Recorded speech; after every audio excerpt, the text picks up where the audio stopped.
No momento ng aqui, papaga 200 florin, na lo qual que está pensionado nang, lo qual que tinha hora que nang, 2.400 pa anha, 200 pa luna, da costa país Aruba 52.000 florin.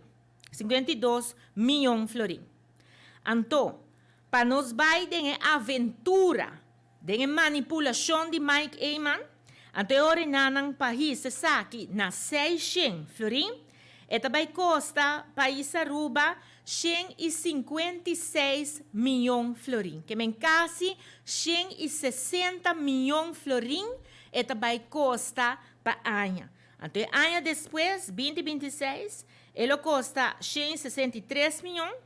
Ano 2027, ele vai custar 169, que é 170 milhões. Essa aqui não é a cifra saca fora de SVB e Departamento de Imposto, que está ocupando mesmo para que pago aqui de local de reparado se tu lá. O que significa para euro na carteira de pueblo? Nós vamos pagar 100 milhões florin para ano, solamente para aqui. O que vai significar para o quadro financeiro do país Aruba?